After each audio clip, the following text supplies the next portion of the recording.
April 1st, 2014, a sunny morning in Boquete, Panama. Two friends from the Netherlands, Kris Kremers and Lisanne Froon, set out for a simple hike on the Pianista Trail.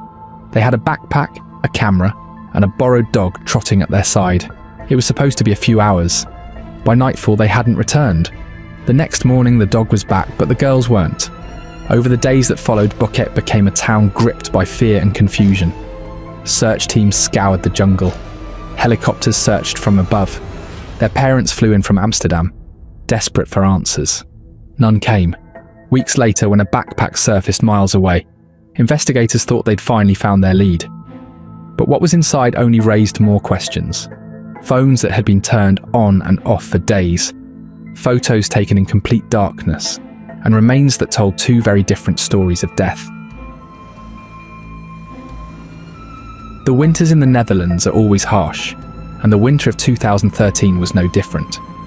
But for two young women, Kris Kremers and Lisanne Froon, it was the calm before a journey that would change everything. Kris was 21, thoughtful and creative, the kind of person who noticed the small things others overlooked. She just finished her degree in cultural social education, a field that reflected exactly who she was: empathetic, curious, and driven by a need to connect with people. Lisanne, 22, was her perfect balance: athletic, organised, and quietly ambitious. With a degree in applied psychology, she had that grounded energy that turned plans into action. Where Kris brought warmth and imagination, Lisanne brought focus and drive. Together they were a team, ready to take on the world. They met working part-time at a little cafe in Amersfoort. It was just a cosy spot where locals stopped for coffee and conversation. But for Kris and Lisanne, it became the backdrop of their friendship. Between shifts, they'd sit in the back corner, swapping dreams about what they wanted from life after graduation. Some people plan vacations to escape. They wanted something different, an experience that meant something, a trip that left a mark. That's where Panama came in, a country full of contrast, beaches and mountains, cities and rainforests, cultures blending at the crossroads of North and South America. For Kris and Lisanne, it was a chance to grow, to help, to do something real. They began planning months in advance. They raised money to buy supplies for local children. They arranged a homestay with a local family so they could experience daily life, not just see it through a tourist's lens.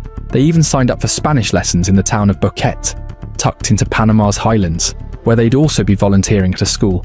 Their families couldn't have been more supportive. It sounded like the perfect trip, safe, structured, full of purpose. Before leaving, they laid out every detail: flights, host families, school contacts, even how they'd keep in touch. On March 15th, 2014, they boarded a flight from Amsterdam to Costa Rica, backpacks neatly packed, spirits high. From there, they crossed the border into Panama, excited to begin the next phase of their adventure. The first few days were exactly what they'd hoped for. Their social media posts showed beaches, smiles, and the kind of carefree energy that comes from finally living a long-awaited dream. They took photos under the sun, ate local food, practiced their Spanish, and called home often. Every message sounded the same: cheerful, full of gratitude, and full of plans. But everything changed when they reached Boquete. Boquete was small, peaceful, and known for its natural beauty. The kind of place that draws hikers and volunteers from around the world. Coffee farms spread across rolling hills, mist curled through the mountain air, and trails snaked up through the rainforest toward the cloud-covered peaks. It was, on the surface, the perfect place for a fresh start. Their host family, the Guerras, welcomed them warmly. The host mother, Miriam Guerra, described Kris and Lisanne as polite and well-prepared. They were respectful, kind, and genuinely excited to start teaching. They had arrived ready to begin their volunteer work at a local school that partnered with the Language Institute. It all seemed to be falling into place. But behind the smiles, there was one small, unexpected hiccup. The school wasn't ready yet. The volunteer program had been delayed for a week. That delay might have sounded harmless at first. Just one free week to relax, explore, and get to know the area better. But it also left the girls without structure, without supervision, and without the daily rhythm they had built their plans around. That one gap, 7 empty days, would become the blank space in which everything went wrong. For Kris, who liked plans and purpose, the delay must have been frustrating. For Lisanne, who liked a challenge, it was probably just a temporary bump. They had time to spare, and Boquete was surrounded by trails that led to stunning lookouts and waterfalls. The most famous one was El Pianista. The name El Pianista means the pianist, supposedly because the winding path resembles the keys of a piano. It was known for its beauty and relative safety, popular among tourists, even beginners. It started just a short taxi ride from the town centre. In those first days of April, everything still felt normal. The girls attended their language school, met other travellers, and explored nearby areas. They took photos together, laughing, posing, doing what any friends on an adventure would do. Nothing in those photos suggested worry or danger. Their host family noticed how close they were, how they balanced each other out. But that harmony was about to shatter. When the girls found out their volunteer placement wouldn't start until April 8th, they decided to use the extra time to hike and explore.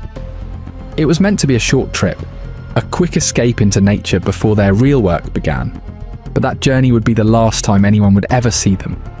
If the school had opened its doors just 1 week earlier, this entire story might never have existed.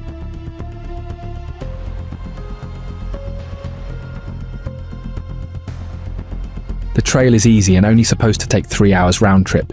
That's what makes it so appealing. They decide to go light: shorts, tank tops, hiking shoes, one small blue backpack. Inside, a single bottle of water, a few snacks, their phones, and Lisanne's Canon PowerShot digital camera. Before leaving, they borrow the Guerra family's dog, Azul, a small friendly companion who often follows guests on their walks. Azul loves the trail, and his presence adds a sense of comfort.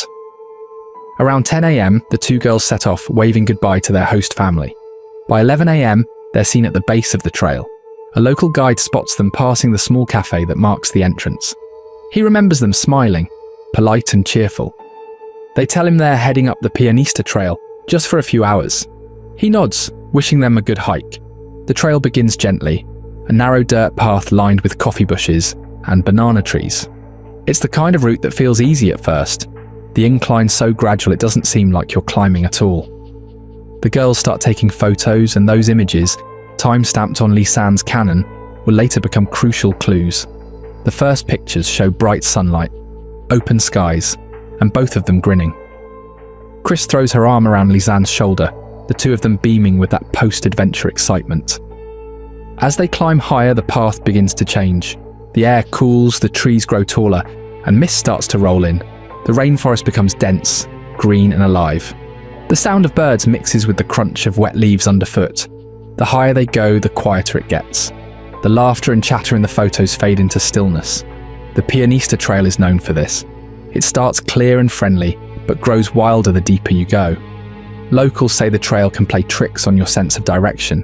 The clouds move fast, shadows shift, and paths blur into one another. Still, the girls seem calm. Around 12:30 p.m, photos show them smiling, posing near a small wooden bridge and a stretch of the trail covered in vines. By 1 p.m, they're nearing the upper sections, the part that leads toward the Mirador, a lookout point known for its sweeping view of Boquete and the surrounding mountains. The last few photos show them higher up, surrounded by mist. One shows Kris with her arms out, smiling faintly at the camera, her hair damp from the humidity.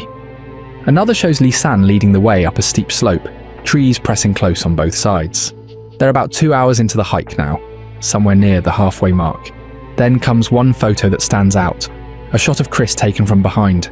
She's standing still on the trail, her body tense, her head turned slightly as if she's listening.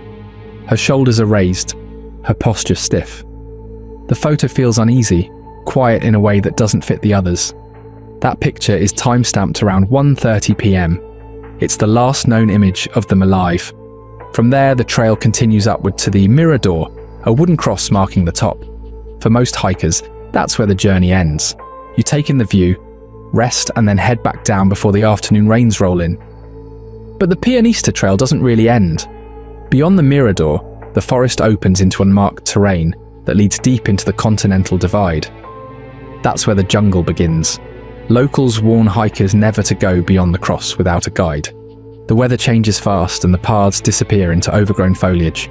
No one knows exactly what happened after that last photo, whether they took a wrong turn, missed the cross, or decided to keep going just a little further for a better view. But sometime after 1:30 p.m, the cheerful rhythm of their day disappears from the record. There are no more photos from that afternoon. No texts, no calls, nothing. Later that evening, Azul, the dog they had borrowed, returned home alone. The Guerra family didn't panic right away. It wasn't unusual for travellers to stay out a bit longer, especially with daylight lasting into early evening, but by nightfall, concerns started to creep in. When Kris and Lisanne still hadn't returned by the next morning, their host family reached out to the language school. The teachers confirmed they hadn't shown up for their Spanish class either. Something was off. What came next would unfold through the faint traces left behind, the messages, the photos, the desperate calls that no one heard. And those fragments, more than anything, would turn this simple hike into one of the most haunting mysteries of modern times.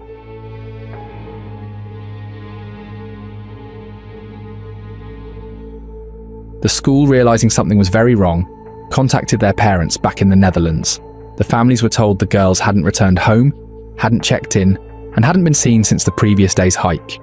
By April 3rd, the search was official. Police, local volunteers, and even indigenous villagers joined forces. Farmers left their fields. Neighbours with machetes and flashlights scoured the jungle. Helicopters swept across the forest canopy, eyes searching for any sign. An orange shirt, a flash of blonde hair, a reflection from a phone screen. But the jungle of Boquete is no ordinary forest. It's a living labyrinth. Even if you shouted at the top of your lungs, your voice would fade before travelling 100 metres. The thick canopy blocks sunlight, creating patches of darkness even at noon. Visibility can drop to just a few metres. And then there's the rain. Heavy, endless tropical rain that turns soil to mud and erases footprints within hours. But still, the first few days were full of hope. Everyone believed they'd find them soon, maybe dehydrated, maybe injured, but alive. Search teams combed the Pianista Trail and its nearby ridges. They used dogs to pick up scents, drones to scan from above, and ropes to climb through ravines. But every lead vanished into the green. Some villagers claimed to have seen 2 women walking along a river or trying to cross a bridge, but each account contradicted the next. One said they were alone. Another swore a man was with them. Police checked every rumour, every supposed sighting, every whisper. All dead ends. Meanwhile, the jungle continued doing what it does best, covering its tracks. Mudslides shifted the terrain. Plants grew over trails. Rivers swelled and carried debris away. In a place like that, even trained rescue teams can get turned around. And if the girls had fallen or been injured somewhere off the main trail, their chances of being found alive were fading fast. Then came week 10. By now, the world had mostly moved on. The headlines had faded. But deep in that silent jungle, something unexpected happened that would change everything.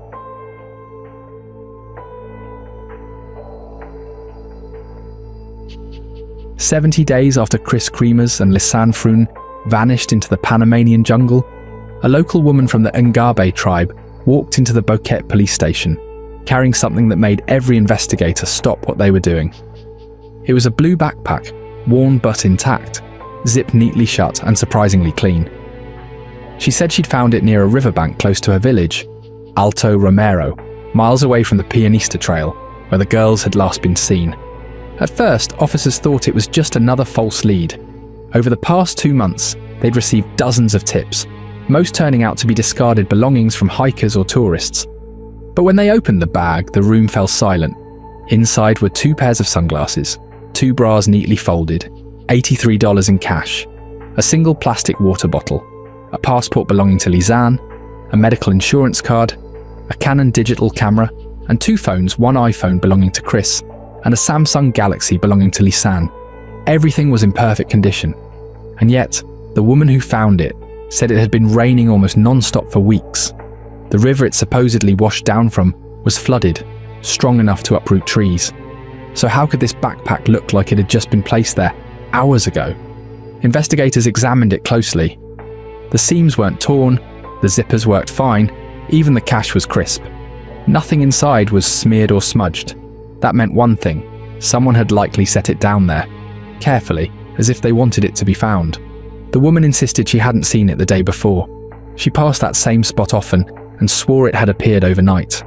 Maybe someone left it there on purpose. Maybe someone found it elsewhere and decided to bring it closer to town. Or maybe someone had been keeping it all along. Still, the backpack was the first real clue in months, so police rushed to document everything. Forensic teams from Panama City were flown in to study the bag. They tested the fabric, checked for fingerprints, examined the contents for blood, dirt, or anything that might hint at what happened. But the results were frustratingly normal. No fingerprints other than the girls', no signs of struggle. Nothing to indicate a fall or an attack. It was as if the backpack had been living in a bubble, untouched by the chaos of the jungle. Then came the phones. When investigators powered them on, what they found inside turned this disappearance into something far stranger than anyone expected. The phones contained a timeline, calls, messages, photos, and desperate attempts to contact help. They showed the girls had survived for days after they were last seen. That changed everything. Until then, most people assumed they'd gone missing and likely died on the first or second day. But the phones proved otherwise. Someone, maybe both, had been alive for over a week.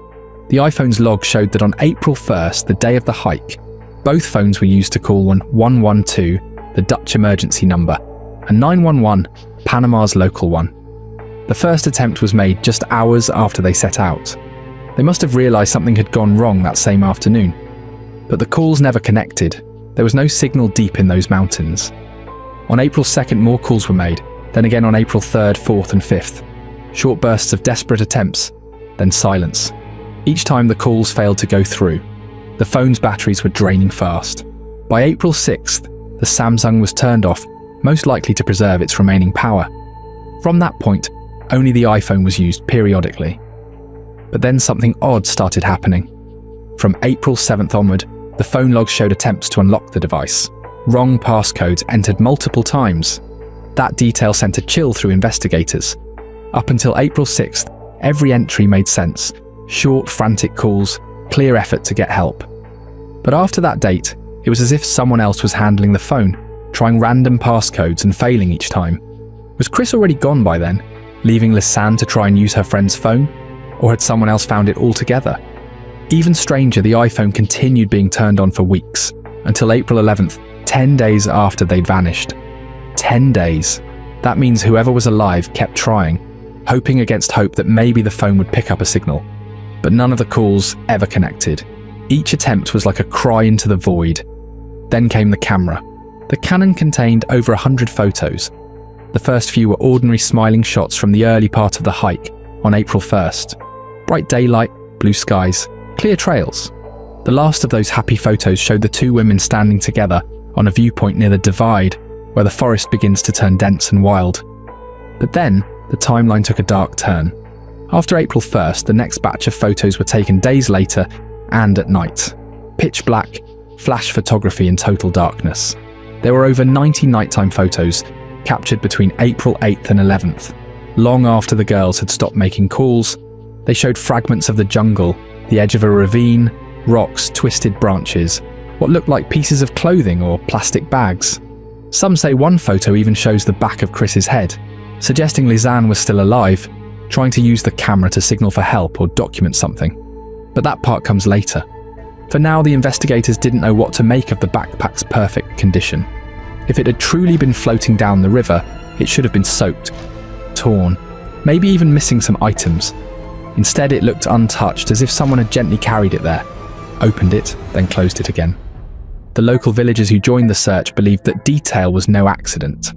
The Ngabe woman who found it said she thought it was a sign, the jungle, or perhaps something else, returning what it no longer wanted to keep. But to the detectives, it felt like a message. Someone, somewhere, had decided it was time for the world to see this.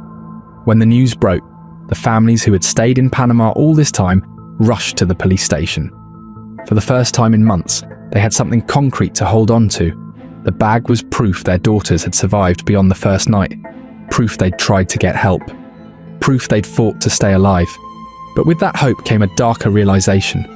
The backpack contained a timeline, and that timeline didn't make sense.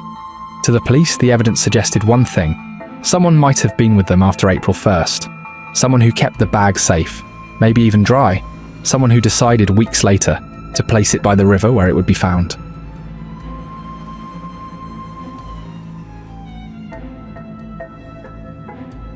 Remember the photo we talked about? This was one of the most unsettling shots of all, which looked like the back of Kris's head, faintly illuminated by the flash. You could see the texture of her hair and what looked like blood along the side of her scalp. If that really was blood, it meant Kris had suffered a serious injury by that point. Other photos hinted at deliberate actions. In one, investigators noticed a branch with bits of plastic or wrappers tied to it, almost like a signal or a marker. Maybe Lisanne, now likely alone, was trying to leave a trail for rescuers to follow. Another photo showed what seemed to be a mirror and candy wrappers placed on a rock, possibly to reflect light or attract attention from helicopters. It didn't look random. It looked like someone trying to be found. But then came a twist that made things even stranger. Several photos from that night were deleted.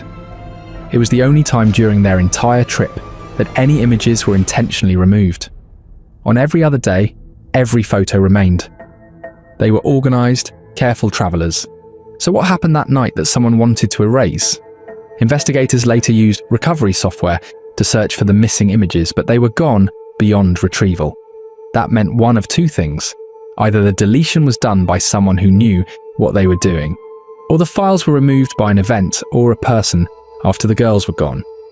The timing of these photos, April 8th, also lined up with the later phone logs, the ones showing failed attempts to unlock Kris's phone. If Lisanne was still alive, this was likely the same night she was wandering in the dark, trying to survive, possibly tending to her injured friend.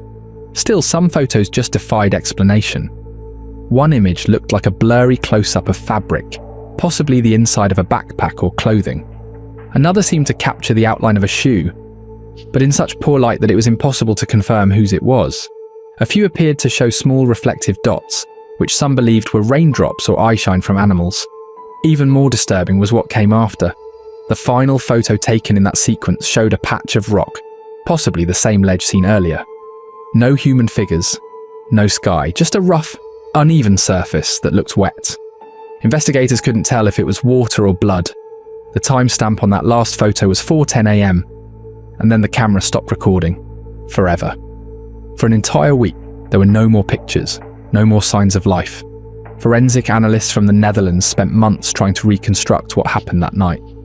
They adjusted the lighting, examined shadows, compared natural formations from satellite maps. They even recreated the trail, hiking the same route to test whether those photos could have been taken at specific locations near known drop-offs.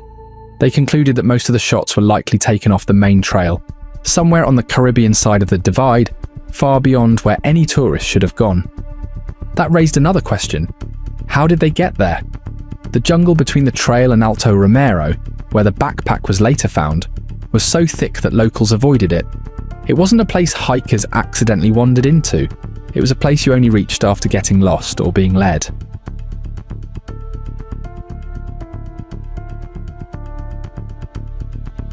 Not far from where the backpack had been discovered, a Ngabe woman made another call to police. This time it wasn't about lost belongings. It was about something she found near the edge of a riverbank. Something small, pale and unmistakably human.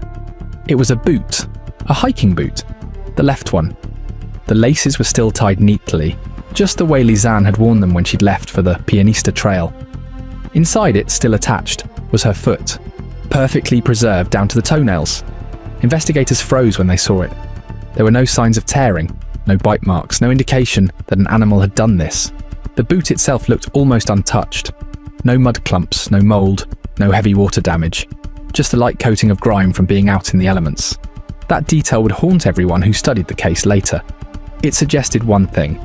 The foot hadn't been drifting there for weeks. It had arrived more recently. A few meters away they found something even more disturbing. A fragment of Lisanne's pelvis and a small patch of skin, rolled into a tight little ball, as if someone had wadded it up and placed it there. That discovery forced a major shift in the investigation. Searchers fanned out in every direction.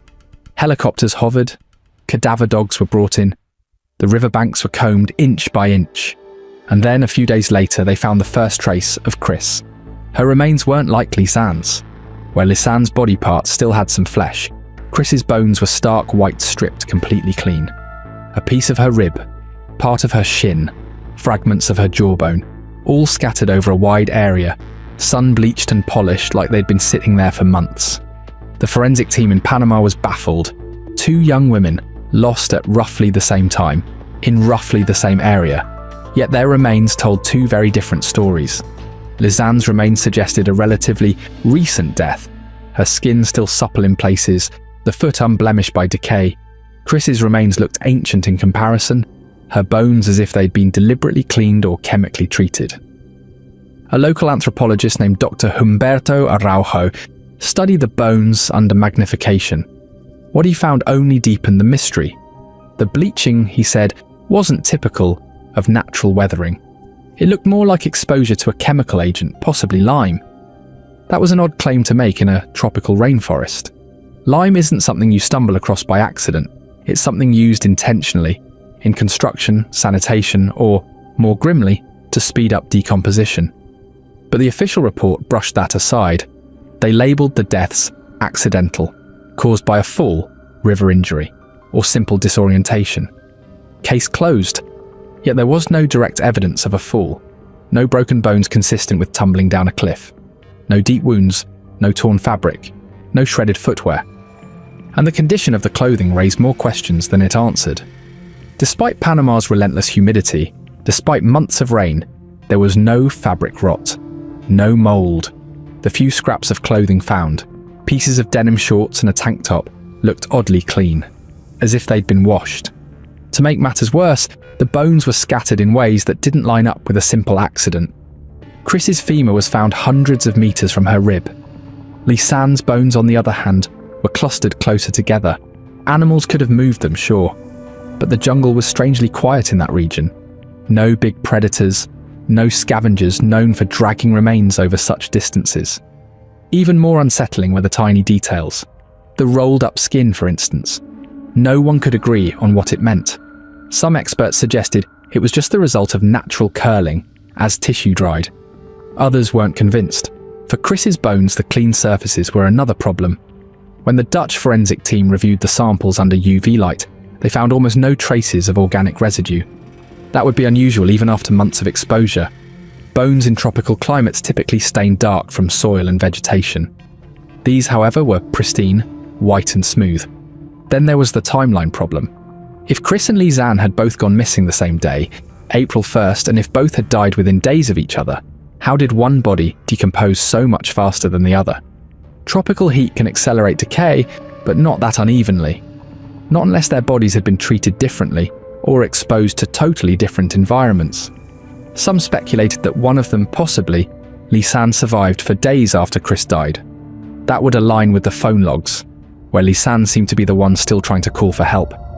If she died later, her body might have decomposed less by the time the remains were found. But that didn't explain the chemical bleaching on Kris's bones, nor did it explain why the remains appeared miles from where they were last seen. When Dutch investigators finally pieced together all the evidence, they faced a narrative that made no sense. 2 bright young women vanish on a short trail. 10 weeks later, their belongings appear perfectly preserved, their remains in 2 very different states of decay, scattered miles apart, with hints of chemical exposure and no clear cause of death. Locals began to mention darker things.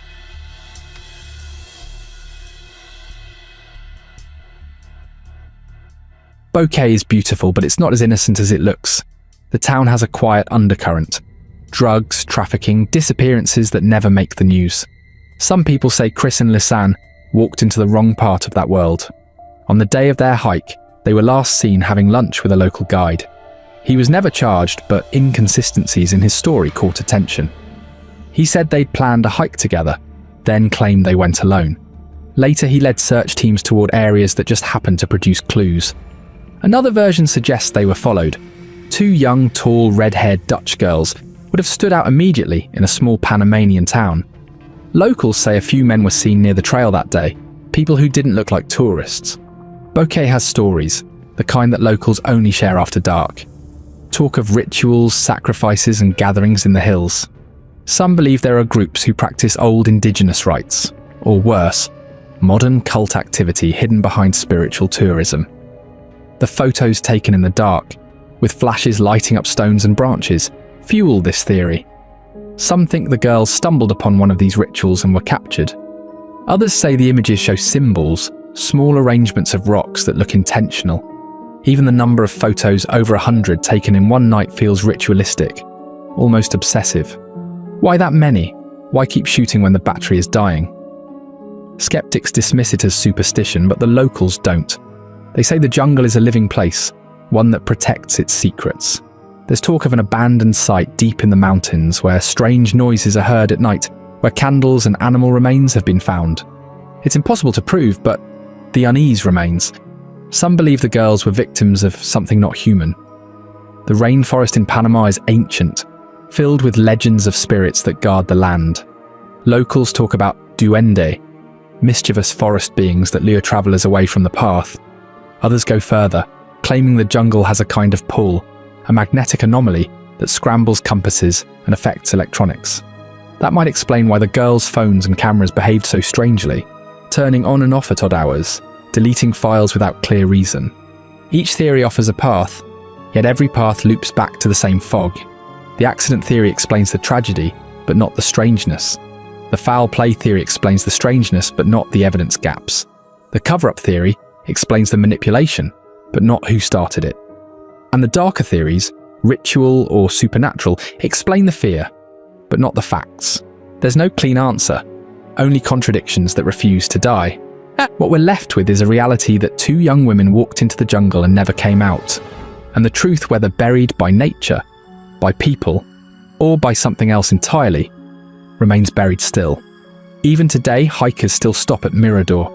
Some leave flowers, some take photos, others just stand there in silence, staring into the fog, listening to the jungle's low hum.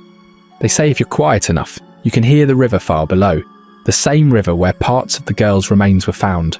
The cross with their names still stands there, small but defiant. The wood is cracked, the paint fading, but it hasn't fallen. But the questions echo louder than ever. And every person who learns about this story ends up asking the same thing. What really happened? The jungle knows. It's seen everything. But it's not talking.